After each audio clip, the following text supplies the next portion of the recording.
जी नमस्कार, मैं हूं वाराणसी शैलेंद्र सिंह और आप देख रहे हैं आईपा। आईपा वो मंच है जहां पे प्रगतिशील राजनीति को लेकर चर्चाएं होती हैं, खास बातें होती हैं, लोगों से रूबरू कराते हैं अपने शहर के कुछ चुनिंदा लोगों से और जानते हैं उनकी जन समस्याएं क्या हैं, किस प्रकार के निदान होने चाहिए, क्या मांगे हैं उनकी।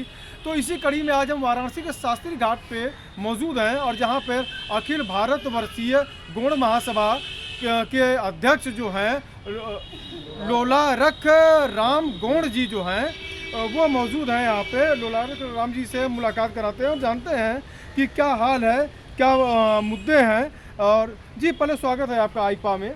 आईपा में अगर बात की जाए तो किस तरीके की मांग को लेकर आप लोग हमेशा प्रोटेस्ट करते हैं, क्या विशेष मांगे हैं? मान्यवर, मैं लोलारख राम गौड़, सदस्य राष्ट्रीय कार्यकारिणी अखिल भारतवर्षीय गौड़ महासभा एवं जिलाध्यक्ष वाराणसी। जी अगर बात की जाए तो किन मुद्दों के साथ अक्सर आप अपने समस्याओं को लेकर मांगे करते चले आ रहे हैं? लगभग विगत कई दिनों से आप मांग कर रहे हैं, कई पूर्व में कई समय से मांग करते चले आ रहे हैं। क्या समस्याएं हैं, क्या मांग रहती है सर?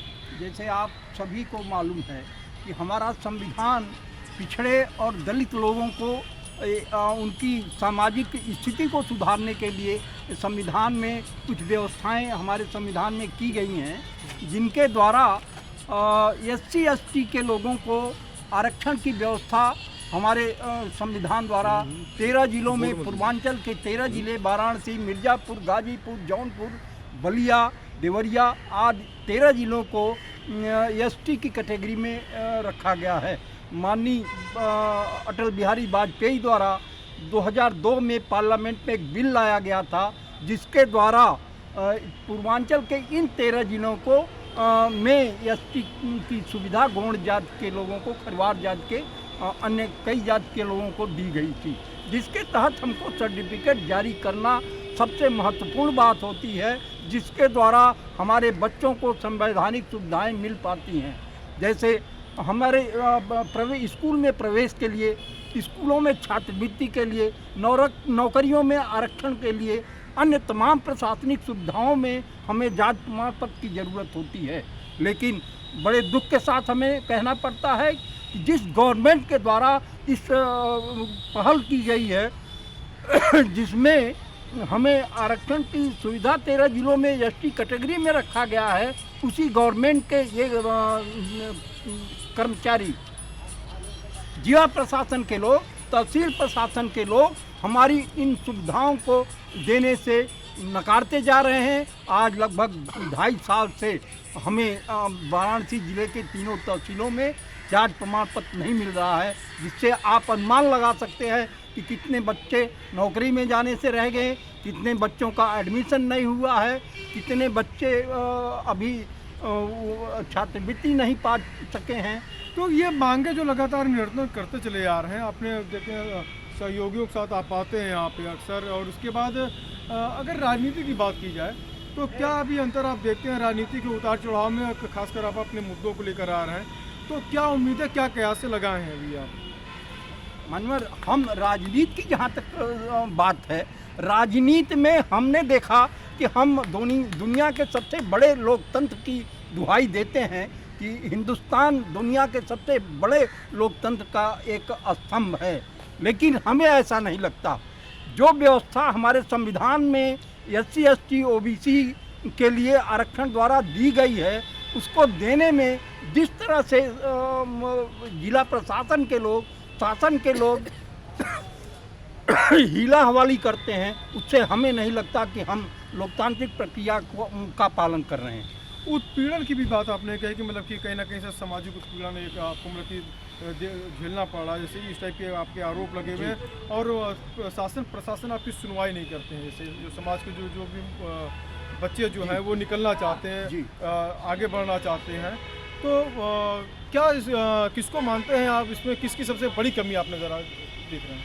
इसमें कहा जाए तो सबसे मुख्य भूमिका तो हमारे शासन में बैठे, सत्ता में बैठे लोगों की होती है, क्योंकि अगर हम हर बिंदुओं पर आज तमाम मुद्दे देखिए, जैसे भ्रष्टाचार के हैं, आज अभी हाल में आज टीबी का एक मुख्य बिंदु है कि 200 करोड़ या कितने करोड़ रुपए किसी के घर से बरामद हुए हैं, कैश बरामद हुए हैं, लेकिन उस पर निगाह पहुंच जाती है। लेकिन हिंदुस्तान के 85% लोग जिस सुविधा के लिए आप सरकार की तरफ देखते हैं, जैसे हमें आरक्षण का लाभ हो, वो नहीं मिल पा रहा। क्या सरकार का ध्यान यहाँ तक नहीं पहुँच पाता है? ऐसा हम मान लें कि सरकार इन चीज़ों से अवगत नहीं है। नहीं अच्छा, इसके साथ अगर बात किया जो चुनाव जब आते हैं, नज़दीक आ जाते हैं चुनाव, तो यहाँ पे अगर देखे जाते हैं भावनात्मक मुद्दों के साथ वोट पड़ते हैं। और भावनात्मक मुद्दों के साथ वोट पड़ने चाहिए, स्थानीय मुद्दों के साथ होनी चाहिए, या अपने कुछ विशेष मांगों को लेकर होनी चाहिए। मतलब तरह तरह के मुद्दे बनते रहते हैं, तो क्या विचार हैं इसमें आपके? विचार स्पष्ट हैं। आदमी को रोटी कमाने का, रोटी खाने का तो तमाम तरीके से लोग अपना पेट भर लेते हैं, लेकिन अब तमाम सीरियल में देखेंगे, कहीं आप देखे हैं, पगड़ी भी एक चीज़ होती है। आदमी का सम्मान, आत्मसम्मान होता है, उसको ठेस पहुंचता है तो आदमी उसके खिलाफ अपनी आवाज़ बुलंद करता है, खड़ा हो जाता है, उसके लिए तमाम तरह के संघर्ष करके उसके प्रति वो लड़ाई लड़ता है। वही चीज़ें हम लोगों के साथ है। अगर इस तरह से हमारे खिलाफ ये हमारा शोषण जारी रहा, ये हम शोषण स्पष्ट रूप से कह रहे हैं, शोषण है, चाहे जिसके माध्यम से हो, चाहे सरकार की अनदेखी की वजह से हो, चाहे किसी और साजिश की तरह से हो, लेकिन हमें लगातार 2.5 साल से हमने जिला मुख्यालय पर सर्किट हाउस के सामने 8/9/2009 से 222 दिन का आंदोलन शुरू किया था, जिसमें हमारे द्वारा 18 दिन का आमरण अनशन करके जिला स्तरीय कमेटी बनाई गई थी, जिसमें 2 एसडीएम, डिप्टी डायरेक्टर समाज कल्याण, एडीएम प्रोटोकॉल, एडीएम ई 5 आदमियों की कमेटी ने जांच किया था कि वाराणसी जिले में गौण जाति हैं, इनको जात प्रमाण पत्र दिया जाना चाहिए। एक कमेटी की रिपोर्ट आज भी कार्यालय में सुरक्षित रखी हुई है। इसके बाद ऐसी कोई व्यवस्था नहीं है।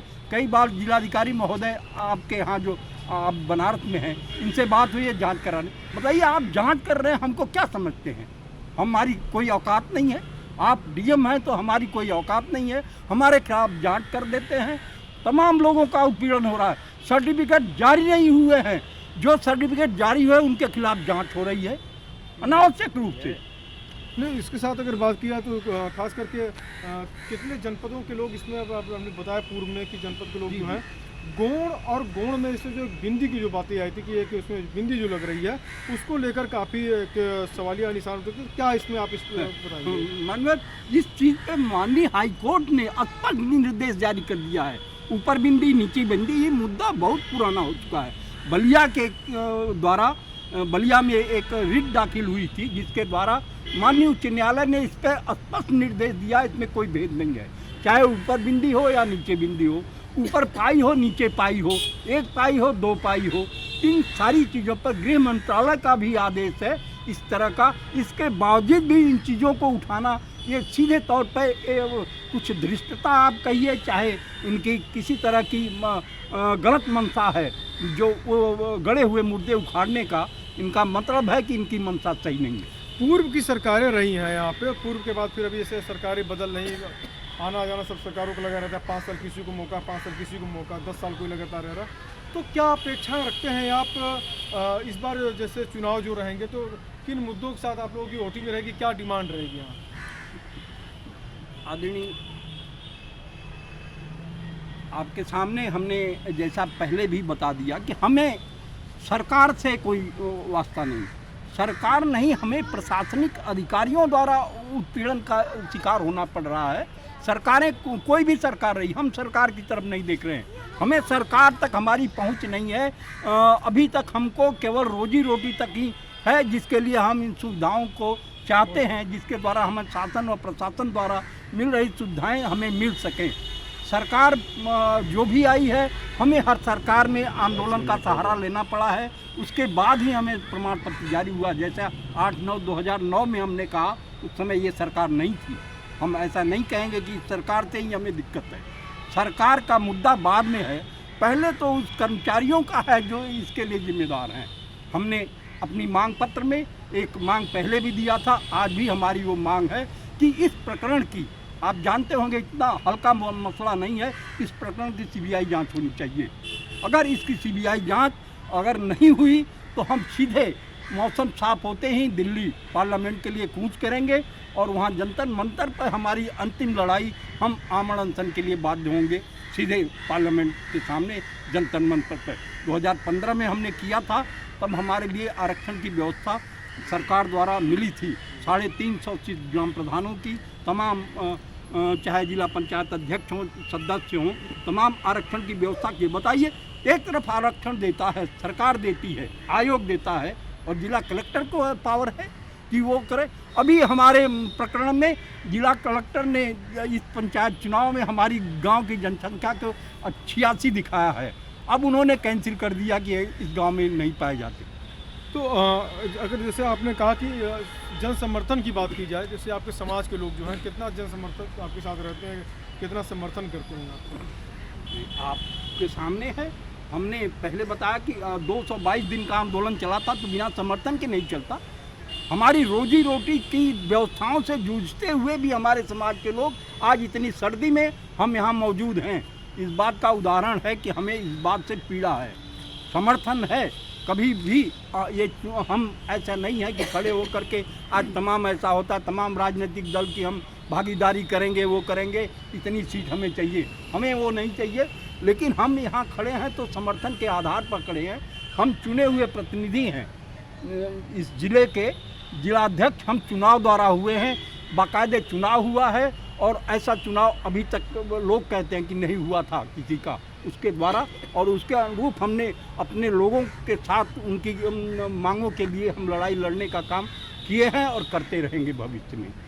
चूँकि चुनाव नज़दीक है और बहुत से मुद्दे ऐसे होंगे, शिक्षा के मुद्दे होंगे, भ्रष्टाचार के भी ऐसे हैं, तमाम ऐसे, तो कितना परिवर्तन आप देखते हैं सरकारों में, मौजूदा सरकार में, पिछली सरकार के पीछे? आप देखिए, सरकारों में इन भ्रष्टाचार के मुद्दे पर कोई फर्क नहीं है। देखिए, हम स्पष्ट रूप से कहना चाहते हैं, ये तो केवल एक टोपी दूसरे को पहनाने की बात है। हम भ्रष्ट हैं, वो साफ हैं, लेकिन ऐसा कुछ नहीं है। आज़ादी के बाद जब तक अभी अन्ना जी ने आंदोलन किया था, आपको मालूम है, पूरा देश जैसे हो रहा था कि एक सैलाब उभर के आ रहा था, लेकिन उसका नतीजा क्या हुआ? जीरो। उसका कोई रिजल्ट नहीं हुआ। उसमें तमाम आया, पूरी दुनिया के, वर्ल्ड के तमाम देशों की का आंकड़ा आया कि हाँ 60 साल से वो है, कौन सी लोकपाल के लिए उन्होंने मांग किया था, लोकपाल जारी है, लेकिन उसका रिजल्ट नहीं होता। भ्रष्टाचार ऐसा जड़ जमा चुका है कि ये किसी के कहने से, चाहे कोई भी सरकार कहे कि हम भ्रष्टाचार ख़त्म कर देंगे। अभी आपके सामने इन इलेक्शनों के पहले मुद्दा आया कि विदेशी धन को हम ला करके हिंदुस्तान में रखेंगे। कितना पैसा आ गया विदेश से, आपको पता है, आप तो मीडिया वाले, आपसे बेहतर कोई नहीं जानता। कितना पैसा विदेश से आ गया हिंदुस्तान में, आप बता सकते हैं? क्या भ्रष्टाचार पर रोक लगा? ये पैसा जो काली कमाई वाला जो अभी हुआ है, 200 करोड़ का नोट जो जब्त हुआ है, तो ये भ्रष्टाचार के माध्यम से तो नोट वहाँ इकट्ठा हुआ, कैसे हुआ? तो आप कैसे कह सकते हैं कि भ्रष्टाचार कौन नहीं कर रहा है, कौन कर रहा है? तो आप थे हमारे साथ मौजूद अखिल भारतवर्षीय गौड़ महासभा के लोलारक राम गौड़ जी, जिन्होंने तमाम बिंदुओं पर प्रकाशित किया अपने समाज के लिए कि अपने समाज को हक दिलाने के लिए लगातार संघर्ष जारी रहेगा। वाराणसी से शैलेंद्र सिंह, आईपा।